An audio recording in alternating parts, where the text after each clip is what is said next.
আসসালামু আলাইকুম। দেশি কিচেন ডায়েরিসে আপনাদের স্বাগতম। আজ আমি রান্না করে দেখাবো পুঁইশাক দিয়ে রুই মাছের ঝোল। আজকের রান্না আমি যে প্রসেসে দেখিয়েছি সেম প্রসেসে যে কোনো বড় মাছ পুঁইশাক দিয়ে রান্না করতে পারবেন। তো চলুন দেখে নেই। প্রথমে মাছটা ভেজে নেব। তার জন্য চুলায় একটি প্যান বসিয়ে দিয়েছি। দিয়ে দিব 1 কাপ তেল। তেলটা গরম হওয়া পর্যন্ত অপেক্ষা করব। আমি 8 পিস রুই মাছ দিয়ে পুঁইশাকটা রান্না করব।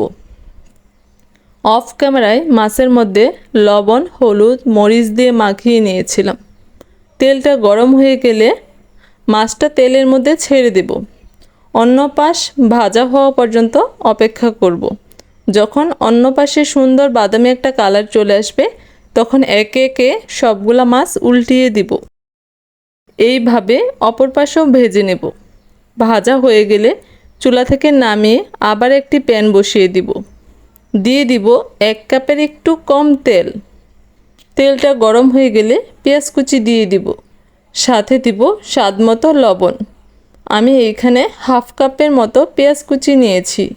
পেঁয়াজটা হালকা ব্রাউন কালার হয়ে আসলে এর মধ্যে দিয়ে দিব 1 চামচ আদা রসুন বাটা। আদা রসুন বাটাটা পেঁয়াজের সাথে কতক্ষণ ভেজে নেব। কাঁচা স্মেল চলে গেলে এর মধ্যে দিব মশলা কষানোর জন্য পানি। এখন দিব গুঁড়া মশলা। দিব 2 চামচ মরিচ গুঁড়া, 1.5 চামচ হলুদ গুঁড়া, 1 চামচ ধনিয়া গুঁড়া। পানির সাথে মশলাটা ভালোভাবে মিক্সড করে কষিয়ে নেব। আমি এখানে মরিচের পরিমাণটা বাড়িয়ে দিয়েছি। ঝাল না হলে এই তরকারিটা খেতে ভালো লাগবে না। মশলাটা সময় নিয়ে কষাবো। মশলাটা যত কষাবো রান্নাটা তত মজাদার হবে। মশলাটা 10 মিনিটের মতো কষিয়ে নিয়েছি। মশলা থেকে যখন তেল বের হওয়া শুরু হবে সেই পর্যায়ে দিয়ে দিব কেটে ধুয়ে রাখা পুঁইশাক। আমি এইখানে শুধু পুঁইশাকের পাতা দিয়ে আজ রুই মাছটা রান্না করব। পুঁইশাকের ডাঁটা ব্যবহার করব না।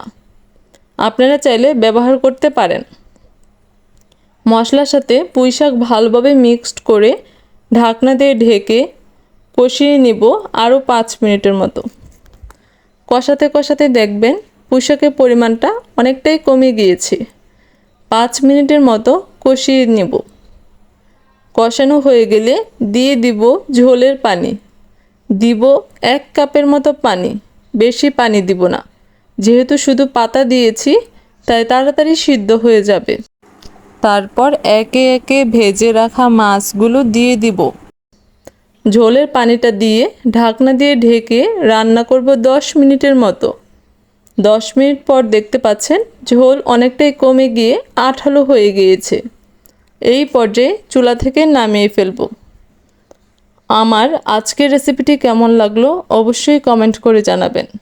আজকের রেসিপিটি যদি ভালো লেগে থাকে তো প্লিজ ভিডিওটিতে লাইক, শেয়ার, কমেন্ট এবং সাবস্ক্রাইব করে পাশে থাকবেন। আজকের মতো এখানেই শেষ করছি। আল্লাহ হাফেজ।